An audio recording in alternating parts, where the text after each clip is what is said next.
Ladies and gentlemen, excellencies, it is my great honor to serve you as moderator in today's discussion titled From Hegemony to Harmony, Navigating the New Multipolar Maze. It's a privilege to have discussion with such distinguished colleagues from very diverse regions, representing very probably different perspectives on a very important and timely matter, which is the actual transformation of these shifts defining our global world order. We are witnessing, as it has been said, a recalibration of global power dynamics. We see that the Western-centric order that dominated the past Cold War era is now facing tremendous challenges. Those traditional governance frameworks, norms, and institutions that were designated a very different time are now struggling to keep up with the pace of the rapid rise of new powers and evolving geopolitical realities. This shift is not just about the redistribution of power, but also about how states and regions to choose to cooperate or even to compete.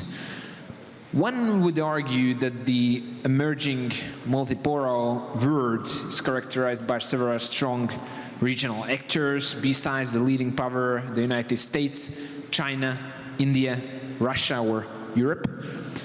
Meanwhile, the global south is seeking a more pragmatic, interest-based, and less ideological alignments. This evolving order presents tremendous opportunities, but also poses certain risks. On the one hand, multipolarity can foster pluralism, allowing greater diversity, but on the other hand, this may pose fragmentation, transactional geopolitics, and weakening of the collective mechanisms. A critical question is what we are going to be addressing in this panel discussion, where we face that this shift will lead to a more balanced and cooperative world, or whether it will lead to a more deepened division, rivalries, and the emergence of certain chaotic system of managed multipolarity.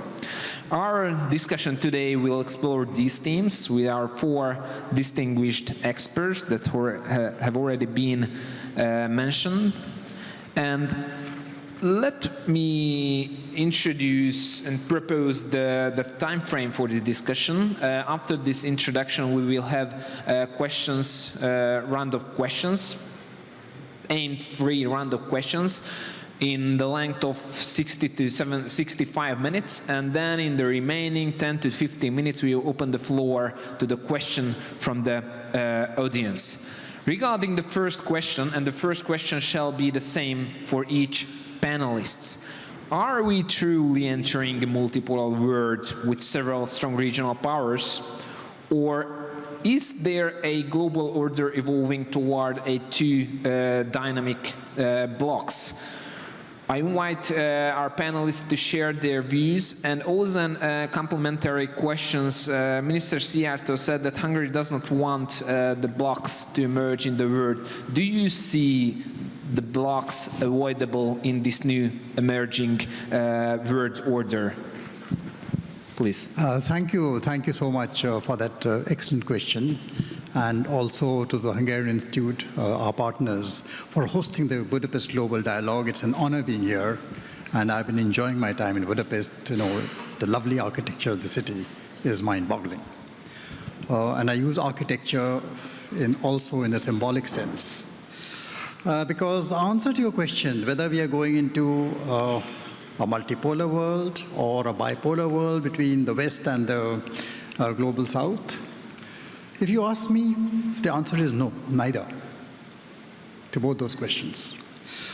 You know, we are not in a situation where we are either moving into a stable multipolar world, nor a world which can be defined as bipolar, or for that matter, a tripolar world with US, China, Russia, three poles on the one side, and the rest of the world being carved out into spheres of influence amongst these three nations with trade and technology wars and all kinds of wars amongst them.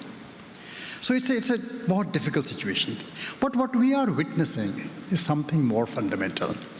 What we are witnessing is a slow and rather painful unraveling of the architecture of a rules-based international order set up after the debris of the Second World War. That is what we are witnessing, and it is extremely painful to do so. And the reasons for that unraveling, unfortunately, the reasons for that unraveling are structural. Let us please understand. This is not something which is a passing phase. That question was raised yesterday. This is not a passing phase. This is something which is here to stay. This is permanent. And the politics you are seeing across parts of the West is the consequence. It is not the cause of what we are seeing before us. So let us first understand that. And what are these structural problems? If you ask me to define these structural problems, I will say that the first world is experiencing for the first time third world problems and does not know how to react to them. You look around you, look at the streets of Los Angeles, look at the streets of Paris, look at the streets of London. Those are third world streets now. We are very familiar with that. We've been in that place. So, we are not breaking up into blocks. We are actually coming together. We probably are in a situation where we need to understand each other and are in a position where we understand and can understand each other far better than we have done any time since the Second World War. So no, we are not moving to blocks. And in this situation, let me expand it further, you see. Why do I say that? How did we get here? We've seen, 2 decades of spiraling debt. The debt burden rising in the developed economies. You got into all kinds of programs and fights to get over that debt, the debt crisis which occurred in 2008. What was the solution we found? See, the seeds of the crisis had started showing by 2004. It was not 2008. By 2004, the fires had started burning of the mortgage crisis. And instead of bringing a water hose to the problem, what you brought in was a flamethrower and fanned the flames. The answer to debt became more debt, lower interest rates, negative interest rates, and the spiral kept on increasing. The spiral kept on increasing in a way where you started saying, oh, you don't need to save, you need to spend. Take debt, take money, spend more. So you get into a cycle where you are consuming without producing, financing without regulating. That is what primarily happened. Today we call it deindustrialization, but that is what it was. Consuming without producing, that is deindustrialization. That is why we have reached today.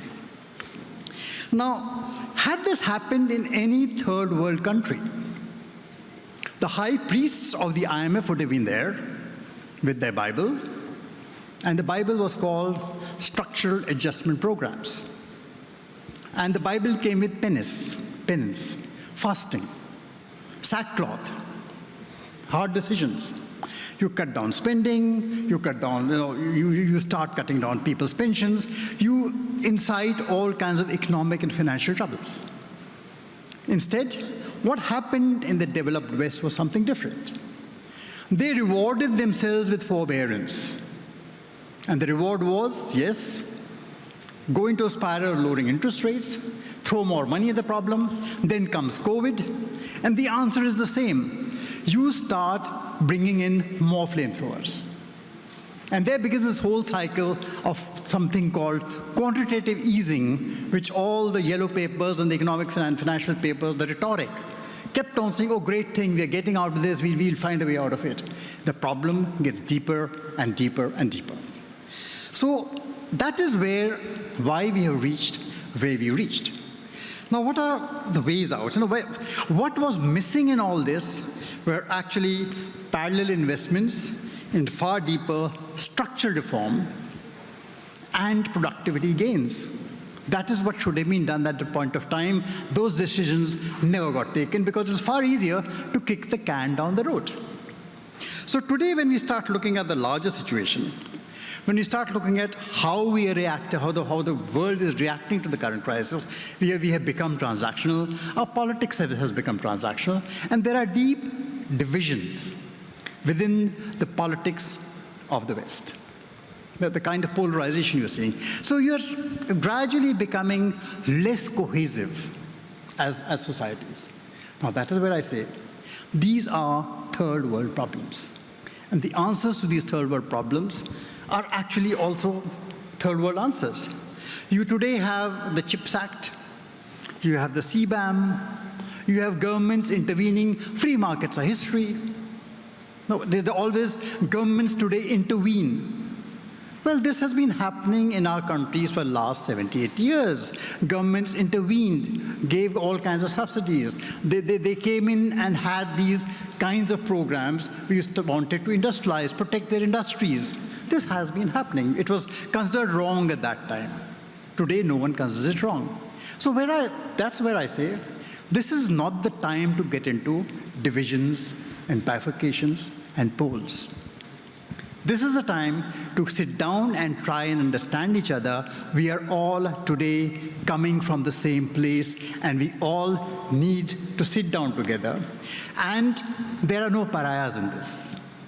We need to have conversations with everybody. There are reasons, there are security concerns of nations which need to be addressed, and need to be addressed honestly. So the idea is to get to talk to each other, not against each other, work with each other and not against each other. Thank you, Sanjay. Arta, the same question. Thank you. Thank you for having me. And a lot of the things that my colleague to the right just mentioned, I agree with. And the Foreign Minister Siarto, his speech was really, I think, marking this kind of new world that we are shifting towards. We are in the midst of the great transition. That great transition is moving away from a world of rules, a world of liberal values, a world of universalism, a world of Western concepts, to something different. Now, this world was created in the aftermath of World War II, and it had two specific elements, and we often kind of mix these two together. There is the order, and then there is the system.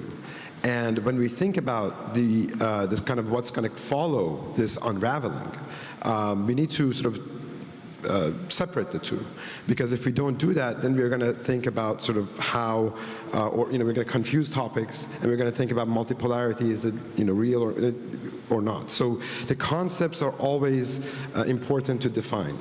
The order is always sort of man-made, it's normative. So when we talk about the liberal international order, the law, the way that we navigate this world, all of that is a response to a specific structure of power that exists prior to the normative elements. And that order is unraveling because the power structure underneath it is also unraveling. So we are moving away from that unipolar moment of American hegemony, but we're also moving away. We also moved away from the Cold War period. So, but both those worlds, to me, both those power structures were anomalous. They were aberrations in history. They were highly ahistorical. And now we are moving and returning to history and to the ways that human history and statecraft has functioned for a long time. And that's by re-emphasizing, recentering regions, recentering civilizations or cultural dynamics, and moving therefore towards something that our generation and the generations past since World War II has not really contemplated, even since 19th century. We have emphasized the global element in almost every scenario, whether liberal, realist, from the East, from the West, from any kind of dynamic, we think in global terms. Global is in a way a reification. It doesn't exist. We live in local circumstances under specific particular cultures. So moving forward towards understanding this new kind of world requires a post-global perspective. And that doesn't mean a nationalist perspective.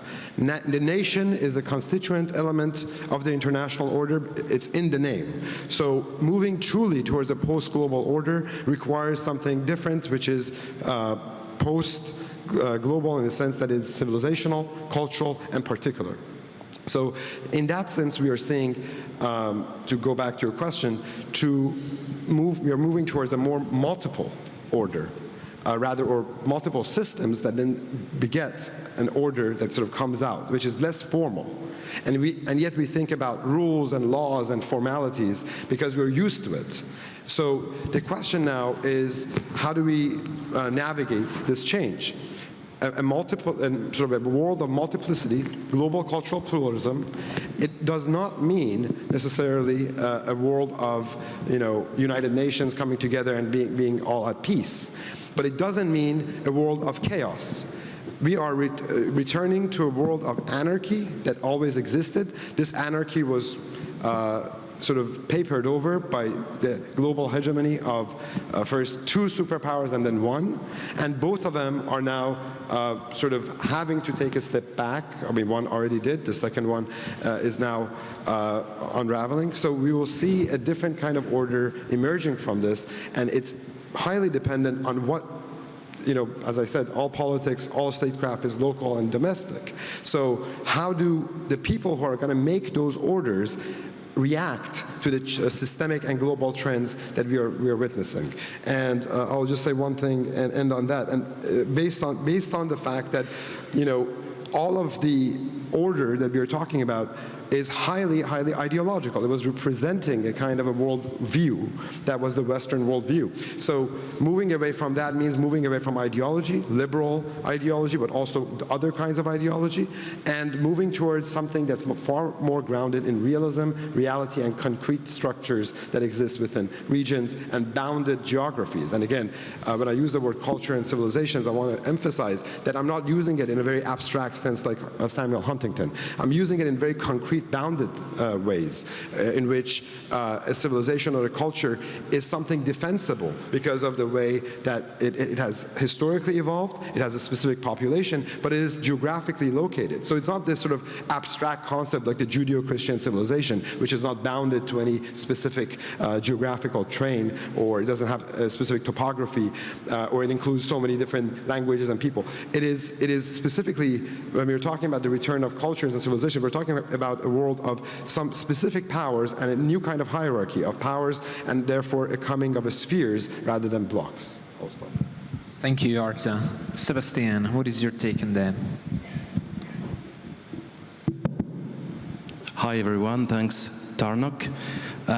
Thanks first to the Hungarian Institute of International Affairs, of course, and the Observer Research Foundation from India, a country I really like, a strong, powerful, smart, and spiritual country.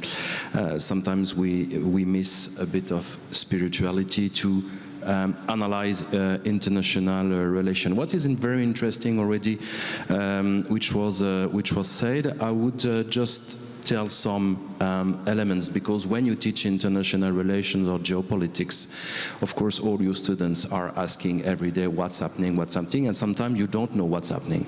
Or sometimes you try to understand the way that world is ruled and the way that all the alliance or all the organizations are trying to be adapted or are trying to see and sometimes predict the future. Of course, in geopolitics is very, very difficult. I come from Belgium. I'm French and Belgian, by the way. And of course, I represent, maybe with Tarnok, the whole continent. This continent, which sometimes seems to be more and more disconnected from what's happening in the world. We spoke a lot in the last years of the way that finally there was a kind of de-Westernalization of the world. And I think that Western countries, of course, were very afraid of that.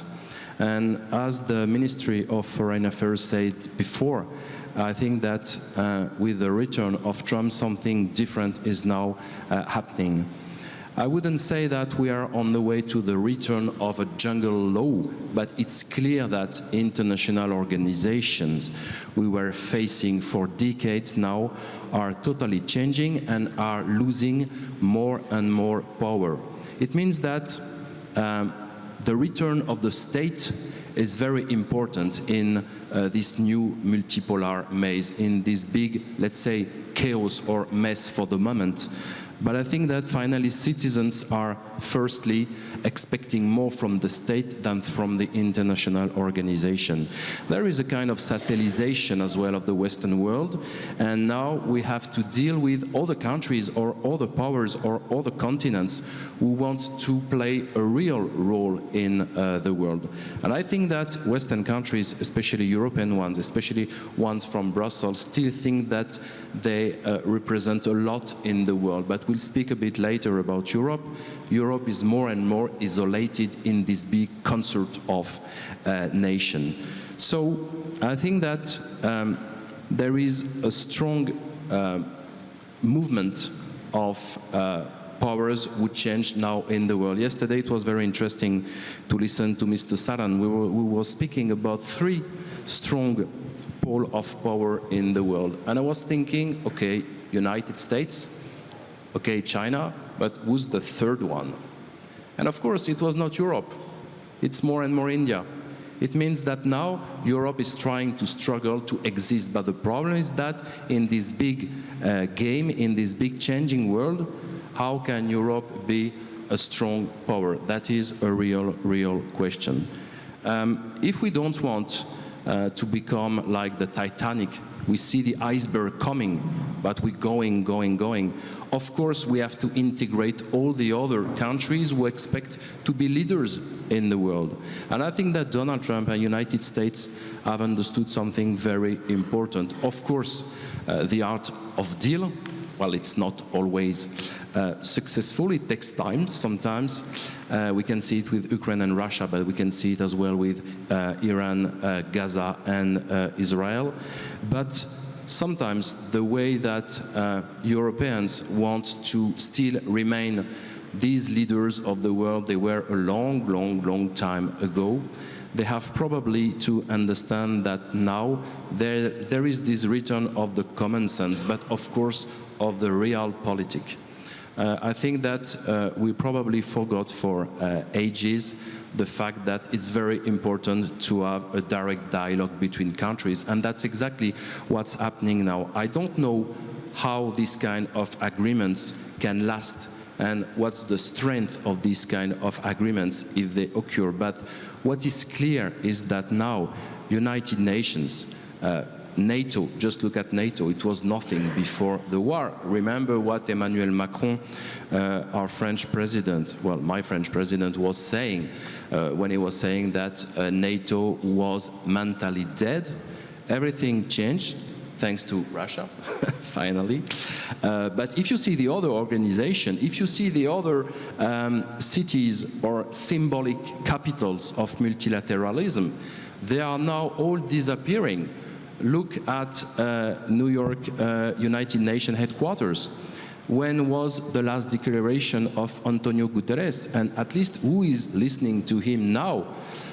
It's the same with Brussels. You can, of course, listen to Ursula von der Leyen or Costa, but there is not a real big consequences, or there is not a big positive consequences for Europe, because they try to exist against everyone, because they have problem to build their own identity and to exist by themselves like that. And look at Geneva, for example, and we finish by that. Geneva was the capital of multilateralism. In 1920, there was the creation of the famous Société des Nations, which didn't prevent from the Second World War. Now, United Nations cannot be able to resolve conflicts, and they cannot even be able to prevent conflicts.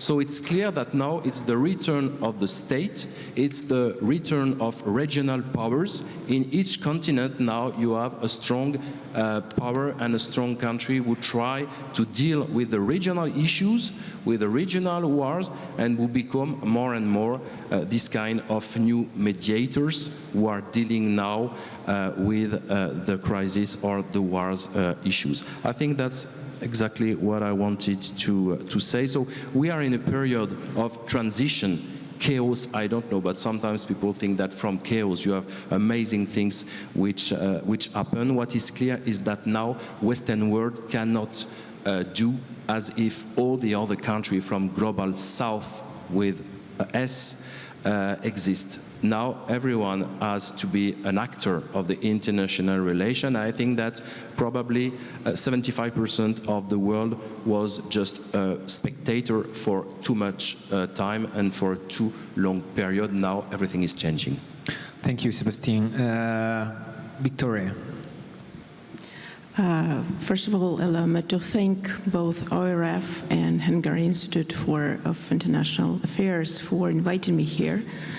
And I always enjoy thorough events Samir is organizing all over the world, in fact. And this way it makes, I think it's not a question who is another important pole in the world, because OIRF, I think, is ahead of anybody else nowadays in terms of projecting its soft power, not just by yoga or something else that is associated with India, but by promoting international discussion throughout the world with their neutrality and, but at the same time passion that is attributed and is part of Indian culture. So if you look at what are we witnessing today. So, of course, by all means, I would agree with all the previous speakers that hegemony and their one-polar world is already a history. There's been discussions of the kind since the time the Soviet Union broke apart, since the end of the Yalta-Potsdam system of the kind. There's been chaos, but what we saw rising Global South, rising Asia, rising Africa, Latin America. And this way, we're seeing that countries of the Global South and East, or we like to call it global majority, they no longer act just in a way that was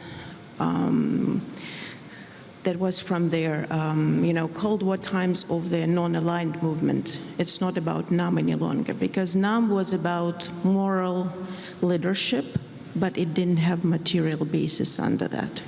Nowadays, those countries have risen well above.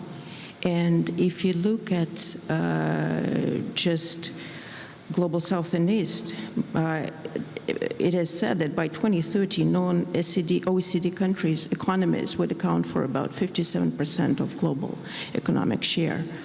And just two countries, China and India, will account for 36% of global population and about a quarter of their global GDP as well. If you look at, I think one of the biggest manifestations of how the global South and East are organizing themselves nowadays is the BRICS. And that is why, if you look, despite difficulties, let's say, of communication with China, right? Because China and one of their suggestions that we heard yesterday, that there could be still two poles led by US and China, and with India being more attracted to the Western pole. But I would say India nowadays, as well as other global southern countries, are too strong to be attracted to either of the poles. They have a voice of their own. And that is why I mentioned BRICS. That is why, despite difficulties, be it with China-America competition, be it with sanctions against Russia, be it with Iranian issues, we see more than 30 countries that are willing to join the bloc. It grew twice as big over the years of 23-24. Indonesia, the largest Muslim country, the big, important member of ASEAN, joined as of January 25. And Vietnam recently announced that it's also becoming the partner country for BRICS. So 10 member countries plus Saudi Arabia with their unclear status, invited but not fully participating, but not willing to say that they're not part of it. And 10 partner countries. So, and many more are in fact trying to be part of the game. And it is interesting because BRICS could be serving as a model for the new world. And this way, neither Europe would be isolated, as you said. US could find its place. Why I say so is that because the principle in BRICS is not about dictate. You're not saying, okay, you should do that, you should cross your red line, otherwise we will sanction you. It is fully consensus-based model, fully having in mind that each country has its own sovereign interests, has its own traditions, and has its own history. And it's not just about material base. It's about diversity versus universalism. Because, yes, our language is also English. We don't go, the language of BRICS is English. But each country brings its own national identity into it. Remember Indian G20 slogan, and it was about Vasudhaiva Kutumbakam, one earth, one family, one future. It's an important part of Indian philosophy, and it is accepted by the BRICS members as an important way forward. Or look at South Africa, who is presiding in G20 nowadays. Ubuntu. I am because you are.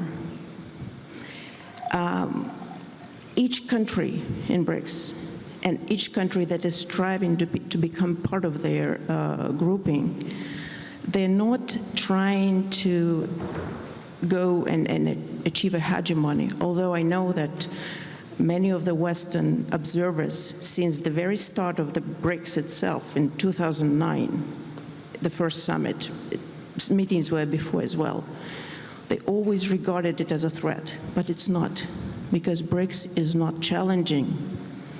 It is not revolutionizing. It is suggesting how we could be talking it to each other without making you heard, without undermining your dignity, but also not undermining our own dignity.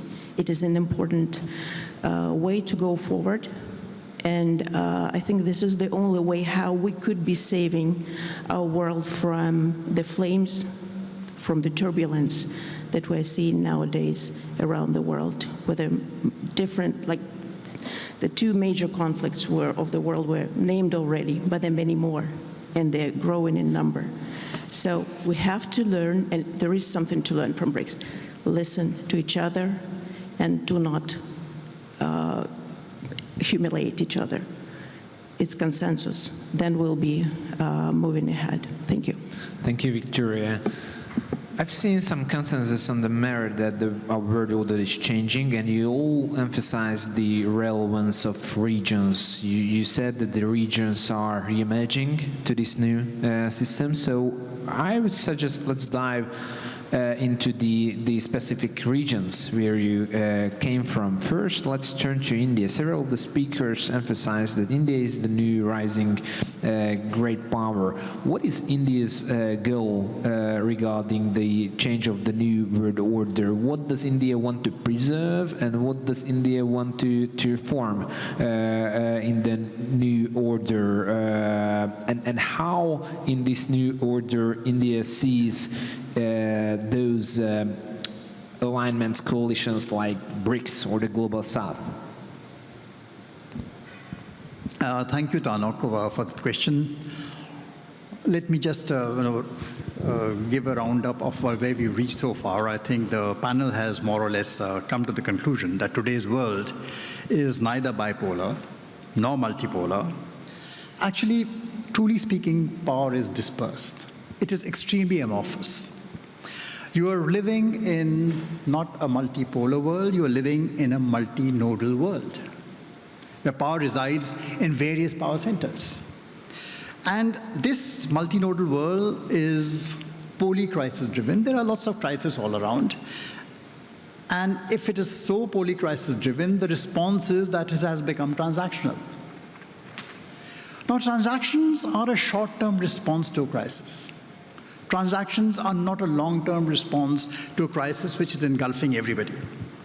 And in this world, if you start looking at India, and I would speak of India in the context of the Global South, I mean, lots of hopes have been placed upon India, and I would say that being an interlocutor in this kind of situation is not a luxury, it is a burden. It's a very, very difficult burden. And India is modest enough to acknowledge the weight of that burden, first of all. So India does not, when we start thinking about the West and the rest, India does not want to lie as a bridge between the West and the rest. It is a bridge, but as a bridge, as an interlocutor, it is about being what comes next, not about West and the rest. And next is where the West and the rest, including India, can get together on common ground. That's primarily the point which I'm trying to make. And what is the new model? When you start talking of Victoria, Victoria spoke about it, Mohan spoke about it, civilizational values. What are the civilizational values? Civilizational values are primarily about saying that you cannot repeat the models of prosperity that the West has taken up. You can't build Wall Streets in every capital in the world. It does not work that way. You will end up down the same road where we did, on spreadsheet wealth, which ultimately creates inequality. You need, the big fight in the Global South is against not other people. The big fight is against poverty. The war is against poverty. That needs to be eradicated. That is priority number one. And to deliver those answers, we need to have a prosperity. That prosperity has to come with equity. Equity, whether it is on climate, equity on every other possible equation where you start talking of growth and development. And therefore, India, as a civilizational power, really stands, what does it stand for? The 3 R's: rebalance, reorder, and rebuild. This is not about burning the house down, to say that the existing system has become completely irrelevant. There are parts of us, parts of it, which need to be preserved and be carried forward. And what are those parts? Well, those parts are basically the norms of sovereignty. They need to be carried forward. The spirit of multilateralism. And with that, the far more important but extremely dented spirit of cooperation. These 3 things in the present system need to be carried forward. There's no need to burn the house down. Yeah, we may need to evict some absentee landlords who have given up their responsibilities. Because to be leaders, to command positions, you need to lead by example, not rule by legacy, as Sebastian said. You cannot rule by legacy. You have to lead by example. And unfortunately, that is where Europe has lost leadership. It wants to go on ruling by legacy. Now, we need to rebuild this house and possibly rebuild it in the spirit of the Indian joint family. It is not that the joint family will not have squabbles. They will still have squabbles. They will have fights. They'll have disputes. There'll be disagreements. But when there's a disagreement, someone always comes in to douse the flames, not to bring a flamethrower and exacerbate them, as seems to be happening in Europe, or which seems to be happening in West Asia. You do not throw a flamethrower at a problem which is becoming severe, and that is the way of certain and unmitigated disaster lying ahead. So that is primarily, as a civilization, where India wants to go. And rebalancing is about, yes, finding that middle ground, finding that middle path. It is about not treating these problems in completely binary terms of us versus them, but sitting down and getting together to find those new pathways which can get together. And this holds for security, that holds for larger issues dealing about how we're going to deal with technology, how we're going to deal with the global commons. There are a whole host of issues which need to be addressed together. Yes, technology may have some of the answers to many of the solutions, but technology also becomes a problem. We need to then move towards a more, what would say, a human-centric order. No, it is not about, when we start talking about digital sovereignty, what does digital sovereignty mean for that matter? What does it mean for billions of people across the globe of getting over the digital divide? It cannot be about copying China's firewalls or emulating America's algorithmic monopolies. There is, again, a middle path which needs to be found there. So that is what I would like to say, that we do not actually bring people together to transact, to seek concessions, but to forge real coalitions on issue-based reforms, and that is what the G20 was all about, to get together to create a consensus. See, today the G7 has just concluded. There's no joint statement coming out of the G7. Maybe in some ways it is a good idea, because the G7 had actually become a comfort club. The BRICS, the great thing about BRICS, which Victoria mentioned, is that for all its differences, the BRICS is not a comfort club. And the BRICS has differences. Those are acknowledged. And we talk about them. So getting into these different formats of negotiation is what is going to be important. That is actually what India proposes. Thank you, Sanjay. Arta, the US won the Cold War, became a hegemon, but now the US is facing adversaries, global adversaries like China. How does the US and its foreign policy wants to maintain its influence amid regional conflicts, emerging regional conflicts, not to talk about the Middle East, but generally in a global scene? Does the US want to maintain its global leading power status? So I think the US is very confused, because what we have to understand again is that there are global systemic trends that we just spoke about, and then there are people who are supposed to implement the changes that adapt to the kind of new world that is shaping. And so a lot of those people are the people who came of age during the Cold War and the unipolar moment. So it is very hard for a lot of our policymakers, both under, and this is not about Donald Trump or Joe Biden, it's a systemic or structural issue in America, to make sense of the fact that American power, in order for it to withstand for the future and continue to be a great power, which is, as an American, all of us, we would want that. But in order to manage that, to mitigate that change, our global footprint has to be reduced drastically. And there are many regions that we need to pull back from. And yet instead we are seeing more and more sort of equivocation when it comes to actual retrenchment, actual change. And this doesn't mean isolationism. It just means that we accept and understand pragmatically that there are various, basically each region is a world unto itself, and our interference and our intervention in those regions is against American national interest. America, for example, has no interest in the Middle East today, but it's involved increasingly in a war that could raise itself to World War III.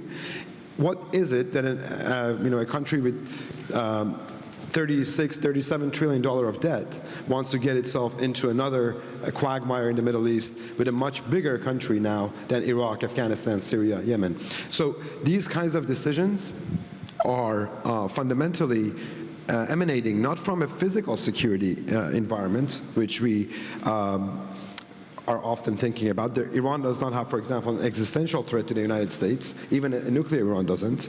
So what is it that we want to accomplish in these regions? Or Russia, for example, does not have an existential threat to the United States. All of this is the ontological insecurity, the even psychological insecurity of elites in the United States that have felt for a long time that they need to do or say what they want and get their way. And now, in the midst of the uncertainty we just talked about, in the midst of the rise of the multinodal world that we have just discussed, and I was going to bring up that we actually live in a multinodal world. We have to think through the question of poles and think through the regions and nodes. So in this kind of world, what should we do as the United States? Well, it's very clear what we should do. And in fact, Donald Trump got elected because the majority of Americans agreed with his vision for peace, diplomacy, and staying away from most conflict within regions of the world, unless there is an actual interest of the United States, which is closer home. So that kind of meant American sphere doctrine, or something that is, closer to the northwestern hemisphere. But going back to Central Europe, Eastern Europe, the Middle East, does not account to those changes, does not gel well. So we need to figure out why that is. And my explanation is that we think about rationality in very material terms. This is our interest, but ultimately, a lot of the people who are supposed to implement and create the grand strategy are themselves humans involved in sort of ontological and even phenomenological sort of thinking. They are projecting their biases and their ideologies and their own sense of idealism, their own sense of self, their own beliefs about institutions and their role in the world onto the systemic changes which they don't necessarily understand or want to grapple with.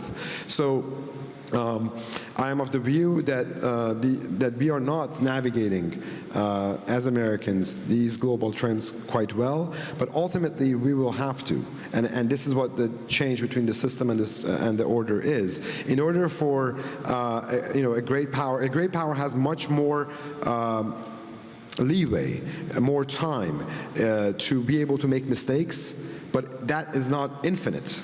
And so at some point, we need to pay the bill for all these adventurism. And at that point, we will see a kind of a more retrenched foreign policy. But this kind of chaos that we are seeing in these regions, a lot of it is self-inflicted. It's the class and elite-based class of the United States or the liberal international order that do not want to confront and let alone accept or affirm the reality of regions and civilizations, and instead they're trying to do a sort of a last dance, a sort of last swan song for the liberal international order. The result is almost all of these conflicts are with countries that are civilizational. Russia with Ukraine, Iran with Israel. So again, we may see more of that, but it's highly, highly destructive and dangerous. But that will actually accelerate the unraveling of the order and generate more chaos in the meantime.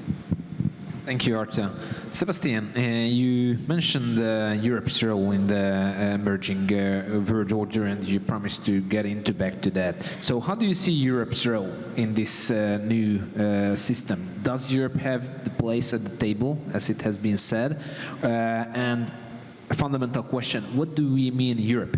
Do we mean the European Union or European political community or European regions? And another question, how the Russian-Ukrainian war influenced Europe's unity in your view? All of that in a few minutes, I guess. Thanks for the questions. Questions like Europe and Europe's. The issue of the independence of Europe and the way that Europe is looking at the world is for me, I think, a real issue and a real problem. This is a $1 billion question. How can Europe be independent? How can she solve problems and crises close to her borders, like the Russia and Ukraine war? The problem of Europe is that it's a kind of union in disunion. And I think that the Ministry of Foreign Affairs who spoke before really emphasized one thing, is that there is the European Union, of course, institutions, Brussels, like we call it here, and there is Europe. And I think that one of the problems of Europe's fathers is the way that they pushed people to create or invent a kind of feeling or a kind of identity to be European. What does European mean? It's very difficult. It's very difficult now to know what's the connection between people from Baltic states and Portugal, for example. So I think that now, in this big changing world, some countries really want to strengthen their own identity and defend it against Brussels. But the problem of European Union is that she is now struggling for her own sovereignty, identity, and all of that against the other countries in the world, or against the other poles of influence or leadership. And I think that's one of the main problems of Europe now, is that she's not living by herself, but she's living, or she's trying to live against the others. When you are in Brussels now, you have to deal with the American issue and the issue of the return of Donald Trump. You can imagine that, of course, there is not only Ursula von der Leyen who has troubles to sleep, actually now, but many Europeans just don't want to hear about Donald Trump, who is just the bad guy, and that's it. Nobody is going further that, trying to understand what does defending its own country mean. I think that Europe spent her time giving lessons and trying to preserve all these common values, but now it's very difficult to even know if we have real common values. Because the way that Europe decided to support Ukraine, I mean, why not, for security reasons and all that?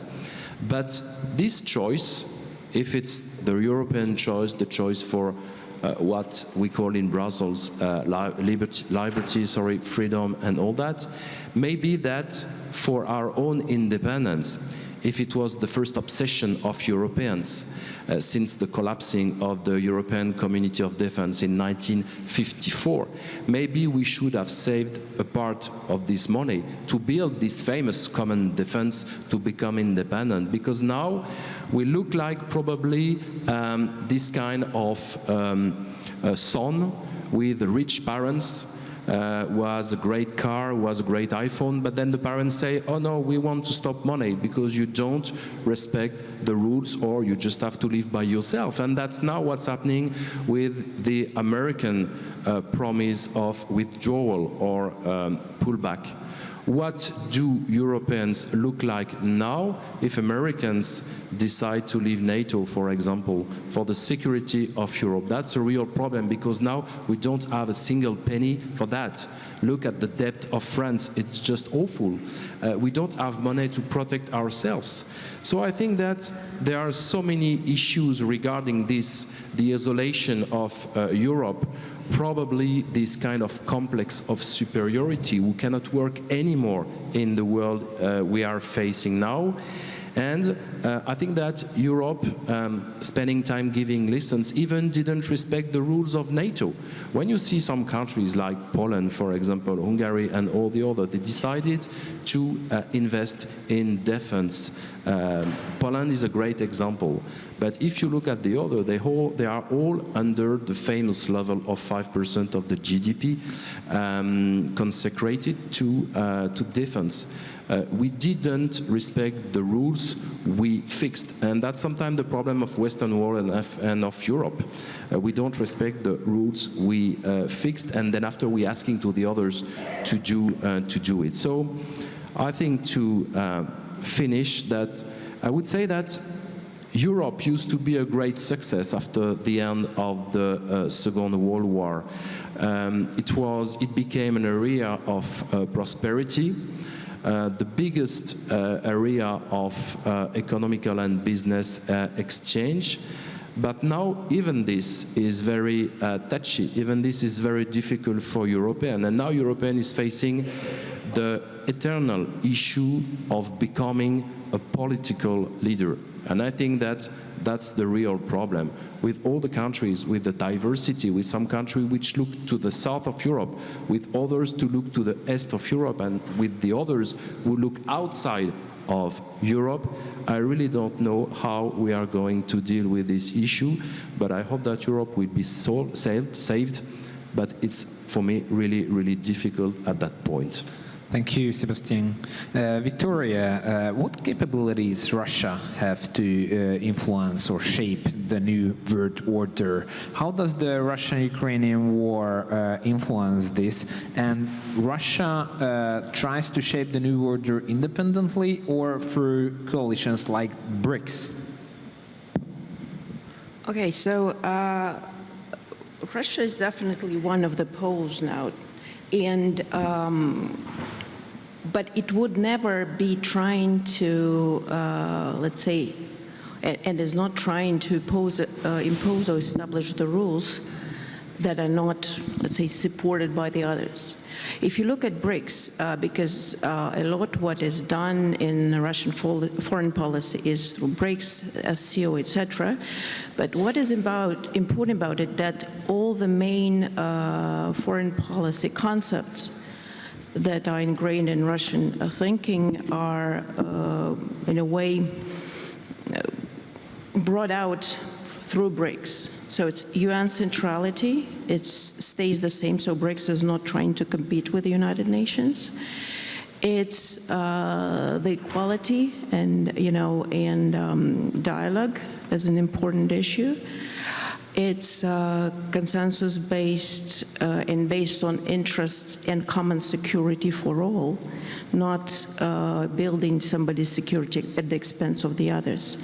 This is also key, and within BRICS, we have several countries that are not quite, let's say, properly with each other established. So it means that there are like certain conflicts between India, China, there's certain conflicting between Iran and Emirates, Ethiopia and Egypt. But it doesn't stop the association from communication with each other.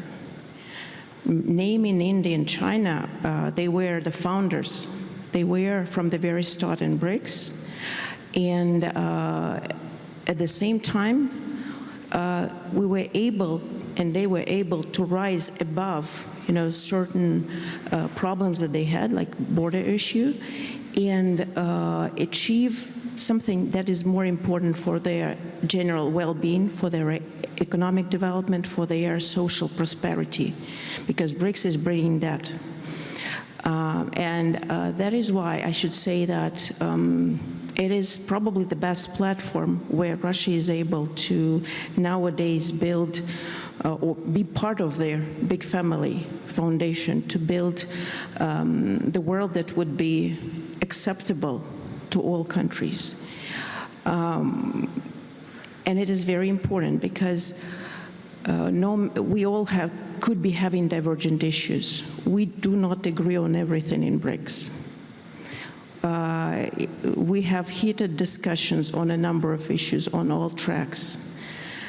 But so far, while BRICS exists within their limits and frameworks of their established Western world, it still managed to come up with some solutions. And they're gradually, sometimes very slowly, but gradually they're bringing fruits. Look at NDB, the New Development Bank. We came up with the idea just a couple years before it was established and agreed by the leaders in 2014. And I think nowadays yes, it does exist within their rules of the Bretton Woods banks and systems. But non-conditionality is what attracts to it the countries of the Global South. And so far, I think we have about over 35 billion US dollars used for projects in NDB countries. And what is important, they're all for investment infrastructure, and once again, it's not against World Bank. It's complementary, but it's addressing the key problems the country is having in their social domain. And this is what BRICS is about. BRICS is also bringing positive agenda. You mentioned the G7, which is the biggest information issue was that Trump left earlier. But otherwise, over the past years that I've been watching clubs, the G7 was more about negative agenda, what they're against, not what they are for. BRICS is about positive agenda. As everybody knows, India has very good relations with the West. China, Russia has different relations with the West. It's not that much pushed or brought up as a point of discussion there. We're talking about issues that are important for our common development. Apart from NDB, there is CRA, Contingency Reserve Arrangement, which is able to guarantee, in case of default, their member countries with their pool of reserves. With the NDB, by the way, we are more and more using national currencies, not just US dollar. Now it's the main currency, but national currencies are expected to reach about 30% of the projects. We're having the BRICS Network University that is providing for more diversity and more cultural and education exposure for our countries, but countries outside BRICS as well. STI architecture. So far, I believe there were about 60 projects supported along 10 main breakthrough scientific areas in STI. So I think this is where we should be starting from. If you concentrate on positive agenda, on how to not to concentrate on zero-sum game, okay, I will only be happy if the other one is unhappy. We're trying to find their equilibrium. We are winning, and it doesn't matter much what are the relative gains. If there are gains, that's good. And I think this could be the only foundation for cooperation, and that's what we're trying to promote.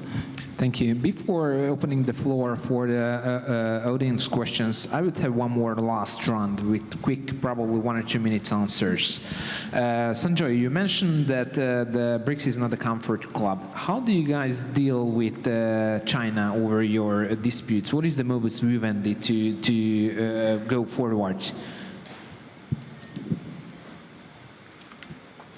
Yeah, the way we deal with China is very much part of the larger structure which I described. India, culturally, civilizationally, has always stood for what is the big question about strategic non-alignment, the strategic autonomy.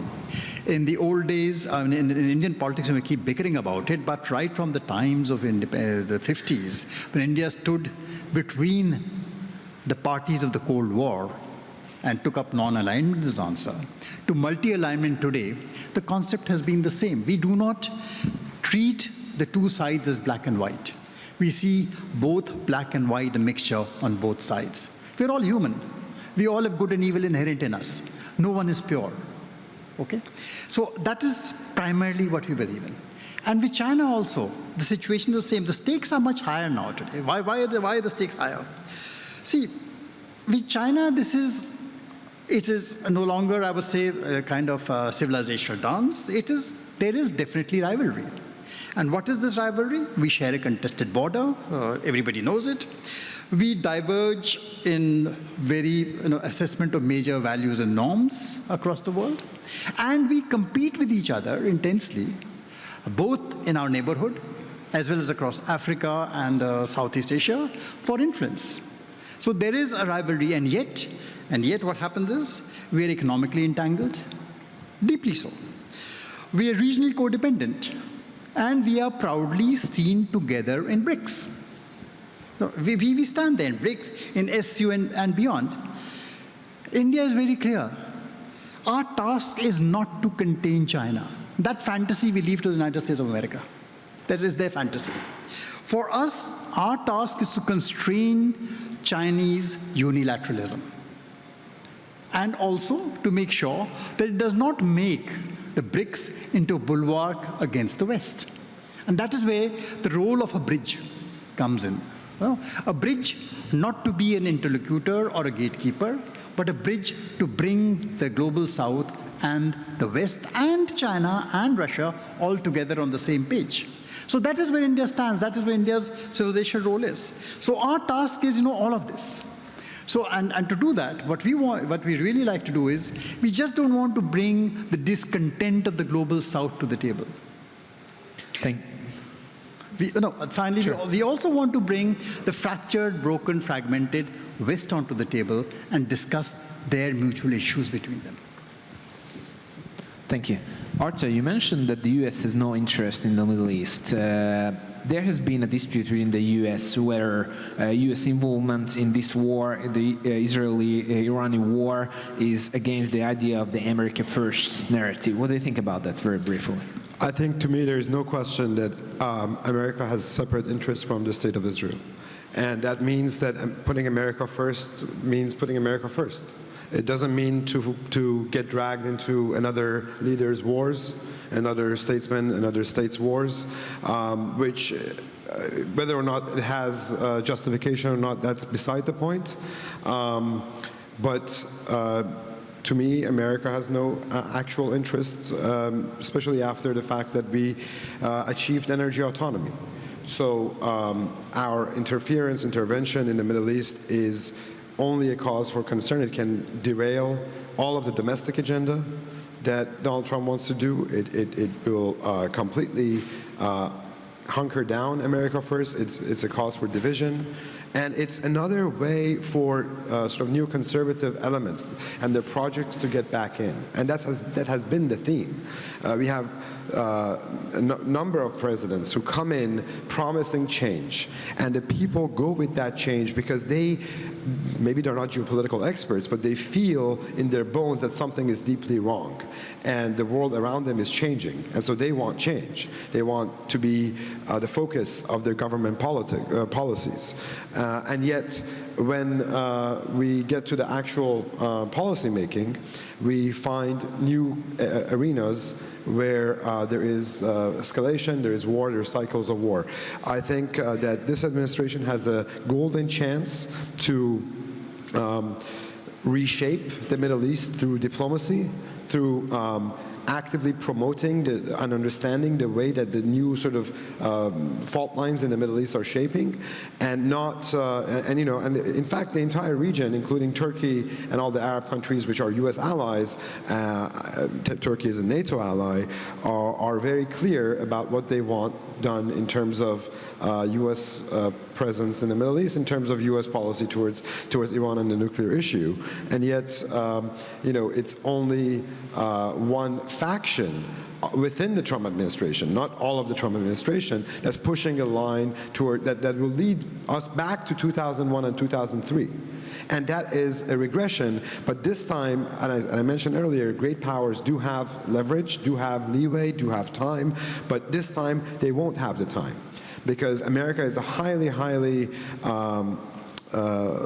divided, polarized society today, and it has a lot of internal problems. We need to get our house in order. And the irony is, for all the talk about regime change around the world and liberty, and we are the forces of liberty, liberty abroad actually, ironically, destroys liberty at home. Look at what happened with the global war on terror and the freedoms that we lost as Americans in America, the civil freedoms, the surveillance system, so many other things. So. It is very important for this administration to walk back And actually Donald Trump said that to Zelensky doesn't have all the cards, and it was very hard for America to actually bring Putin to the negotiating table because Putin is winning. But America can twist the arm of Israel and bring it back, because actually what happened is that Donald Trump wanted a negotiated solution to the Iran file, and then instead what we got was an active act of sabotage, which has been acknowledged as such by a U.S. ally to try to get and derail the program of this administration, which was about a new Middle East, in which you have even more, not even détente between the U.S. and Iran, but also a new architecture that allows for Iran, Turkey, and the Arab countries to coexist peacefully. So again, what I want to also mention very briefly is that we're not going to get answers to all these questions through multilateral formats or multilateral forums. We are seeing the way that diplomacy functions today is bilateral. Bilateral meeting with this country, bilateral meeting with that country, at best unilateralism. So our impression of and Iran and a lot of sort of non-Western countries make this kind of mistake as well. They have so much faith in this international order that was created, in the international institutions. They're like, oh, like this has happened, we are going to convene the next UN Security Council meeting. All of that is irrelevant. What you need to understand is power dynamics, and one-to-one relations between the key powers in one region, and making rational, prudent decisions based on the facts on the ground, not based on ideology, not based on idealism, not based on some sort of apocalyptic future that some might desire. Thank you. Sebastian, several experts, politicians argue that Europe cannot be a geopolitical actor if there is a veto power on behalf of the member states. What do you think about that? Can Europe be a geopolitical actor while even one member state can defer the common European foreign policy?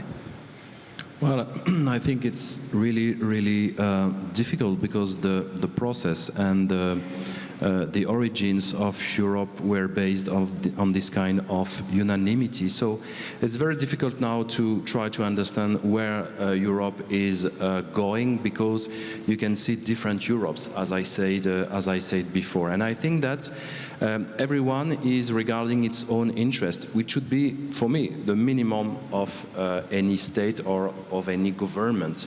And that's the real problem, because some governments want to preserve and protect their habitants from the world or from Europe. So it depends if you regard institutions as a friend or as an enemy.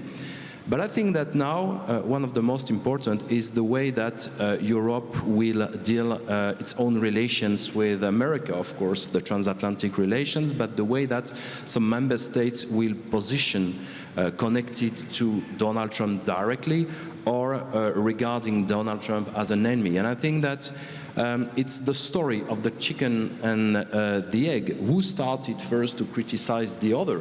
Because now in Europe, and not only my friend Ursula von der Leyen, as I already quoted her, but all these people from institutions who want to defy and who want to protect themselves from the state. But I think that Europe didn't understand something. I think that, and just one example, because we spoke about Donald Trump leaving the G7, but then after Donald Trump said that Emmanuel Macron, once again the same, the French president, didn't or never understand anything to anything. That was pretty funny, because it's a real symbol of what Donald Trump thinks of Europe, because Macron is very weak in the country and tried to have a great relevant role on the international scale, which is not easy as well. But we can really understand the situation of the relation between Europe and America with this quotation. I think that Europe didn't understand something. This is a great opportunity for Europe to become independent and to play a great political role.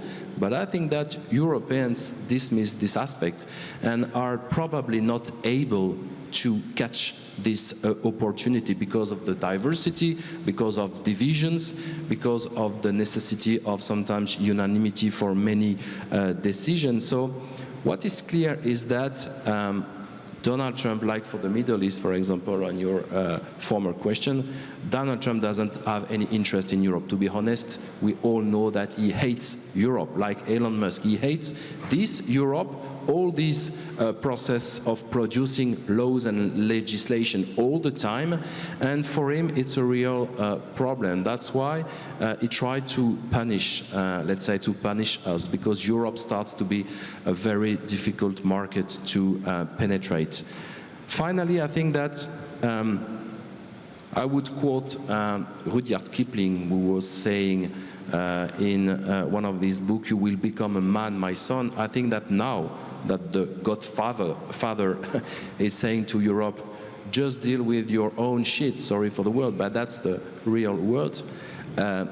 Europe has now to become an adult, and I'm very scary about that, because we can catch the opportunity, or we can probably step after step disappear. And the issue is really to understand and to hope that Europeans will really catch this opportunity to be stronger and stronger in this new international landscape. But I'm not very optimistic about that. Finally, Victoria, very briefly, what do you think the BRICS' most important achievement will be in the coming 5 years? Just one thing, the most important one. If I could briefly respond to your previous question, because, and this would be a question, why Europe needs or would want to be a single geopolitical actor. Is it in the interest of Europe? Is it in the interest of the countries of Europe? Would it benefit each of its peoples in different countries? I think, and what rings the bell with MAGA, make America first, or make India first, or make Russia first, is that you should, or a leader should be caring about the well-being of your own citizens. This is the primary idea. It seems that we're still living in this 19th century of Eurocentric world where Europe has to decide. We are already in 21st century. Europe no longer plays this role, but I totally agree. If Europe wants to stay as an actor, they have to start thinking about their own people. It's the most important goal that needs to be understood. As with BRICS, well, I think we're moving on, as we say, we are based on 3 pillars. It's not very often we are portrayed either as a challenger or alternatively as an economic and financial bloc. It's none of this. We are based or resided on 3 pillars: politics and governance, economics and finance, and humanitarian issues. So I think moving ahead with along all of those, be it NDB, be it common payment system, not currency. It's never been discussed seriously, and it's just a fantasy of some experts. Be it like a network university, be it a common scientific agricultural platform, energy platform. We're talking about climate. We're advancing slowly, but we are advancing. So I cannot name just one, but probably important thing would not be material. It is about BRICS adhering to its principles, that we are basing ourselves in, as I said, sovereignty, mutual respect, non-interference and non-crossing of the red lines, and consensus. So those are the main things. As soon as BRICS remains like this, this is the big achievement. Otherwise, we're moving, the trade is increasing, new projects are appearing.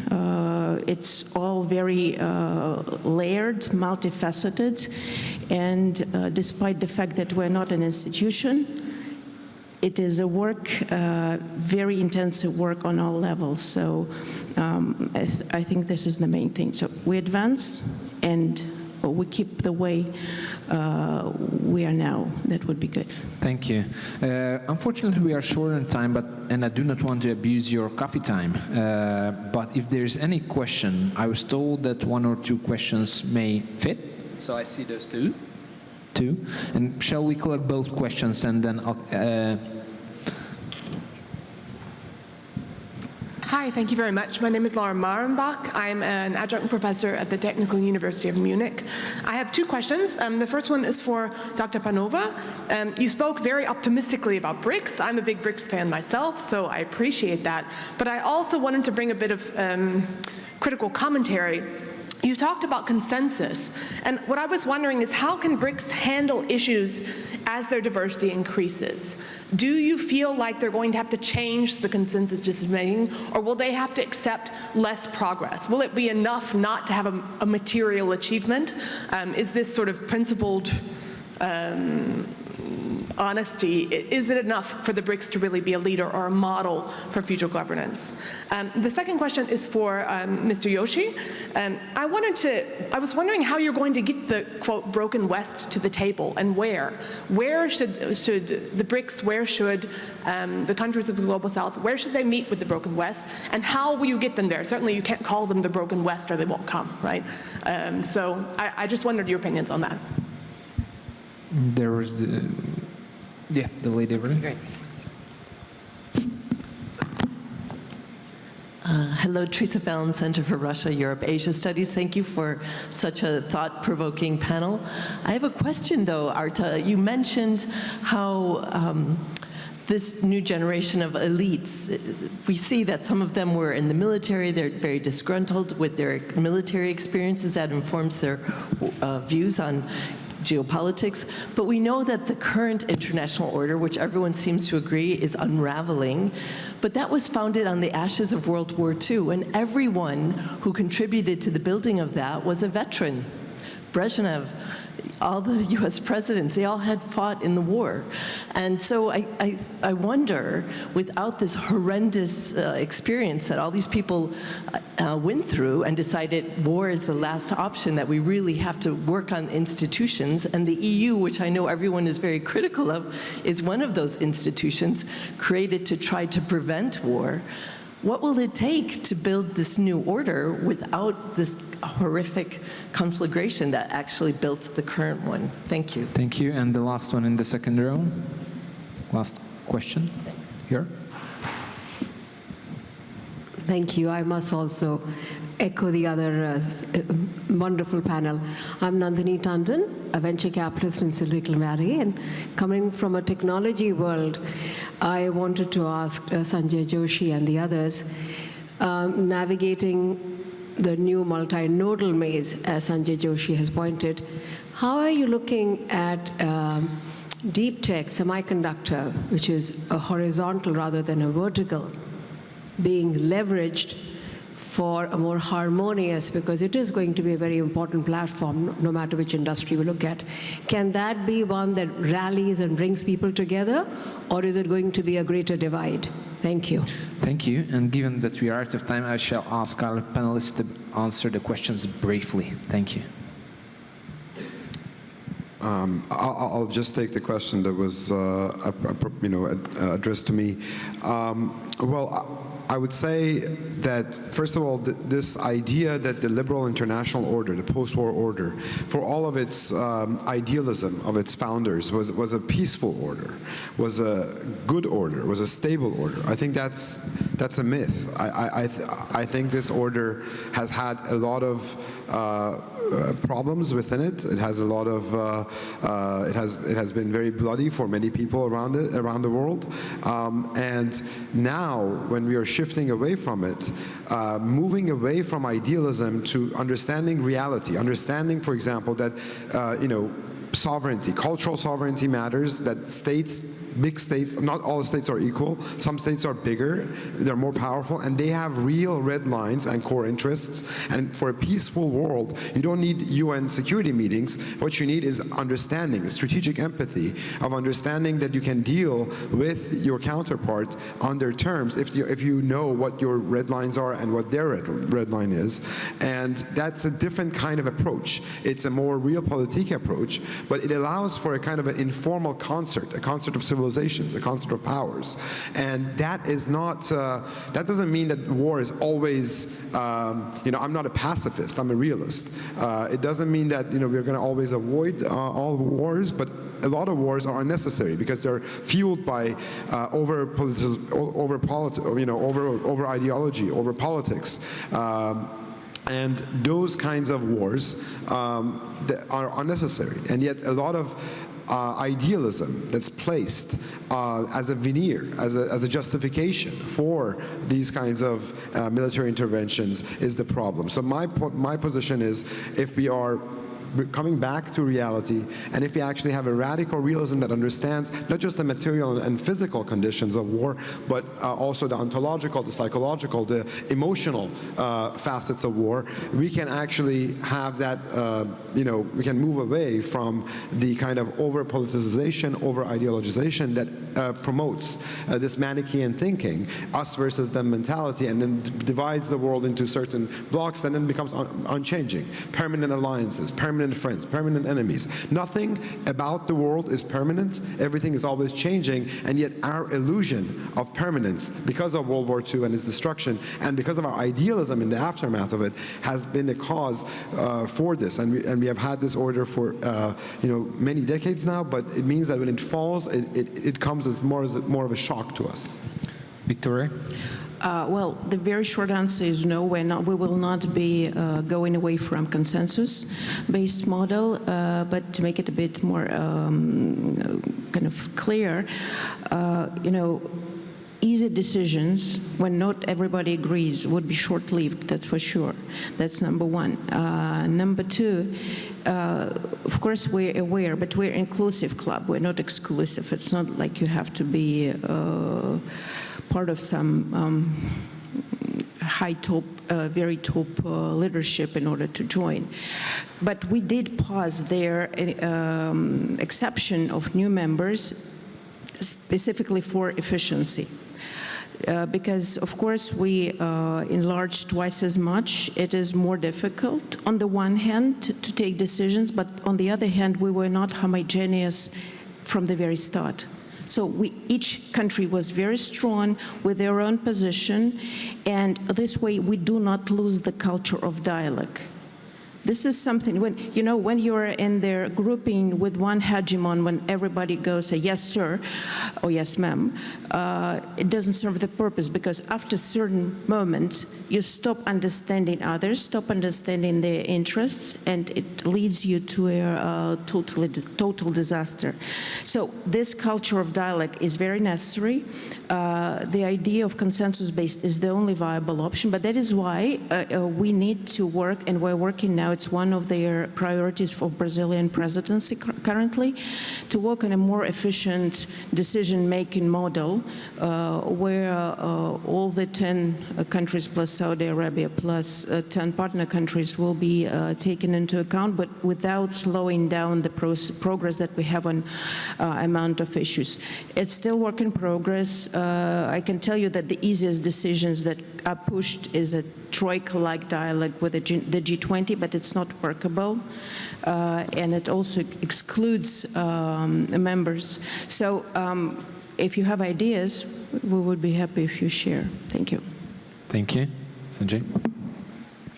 A short answer to the two questions which you addressed to me. First of all, the question of Europe. And there are two parts of that question. The first part is, broken Europe, where should we meet? Now, we just had a conversation here, and shows you, yes, it is possible to have these conversations in Budapest, in New Delhi, in places where it is easy to get all ideas on the table. Unfortunately, there are many capitals in Europe today where you cannot have these conversations. You are going to be cancelled. So first of all, I can then come to the second part. How do we get them together together?